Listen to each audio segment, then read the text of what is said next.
மனிதன் வேலை இல்லாமல் இருந்தால் சிந்திக்க ஆரம்பித்து விடுவான்.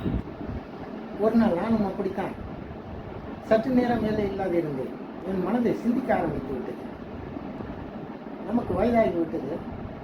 ஆண்டவர் நம்மை பார்த்து, இத்தனை வருடம் உன்னை என் கண்மணி போல் காத்தேனே, எனக்காக நீ என்ன செய்கிறாய் என்று கேட்டால் நான் என்ன பதில் சொல்லுவோம் என்று என் சிந்தனை ஓட்டம் ஓடியது.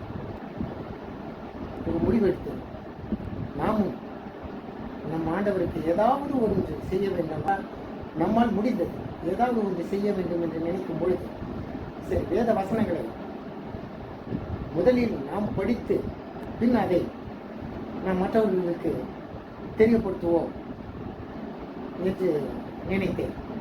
வேத வசனங்கள் நாம் சிறு வயதிலிருந்தே நாம் படித்து நம் இருதயத்தில் வெற்றி வைத்தவைகள் தான் வேத வசனங்கள். ஆனாலும் சில வசனங்கள், குறிப்பாக இந்த வயதில் நான் சில அருமையான வேத வசனங்களை இப்பொழுதுதான் நான் பார்த்தேன். எனது 71வது வயதில் நான் பார்த்தேன். அதுவரை நான் அந்த வசனங்களை பார்த்துவிட்டேன். அப்படி நாம் வேத வசனங்களை நாம் சொல்லும் பொழுது அதை பார்ப்பவர்களுக்கு அந்த வசனங்கள் என்னை போல அவர்களும் பார்த்திராமல் படித்திராமல் இருந்திருக்கலாம்.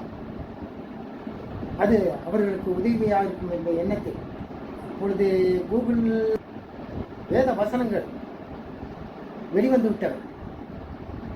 இருந்தாலும் ஆதியாகமம் 1ஆம் வசனத்திலிருந்து வெளிப்படுத்தின விசேஷம் கடைசி வசனம் வரை நாம் படித்து நாம்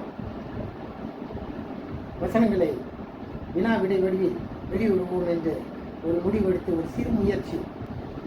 அதில் ஒரு வசனமாவது நீங்கள் பார்த்திராத வசனமாக இருந்தால் நான் மிகவும் மகிழ்ச்சி அடைகிறேன்.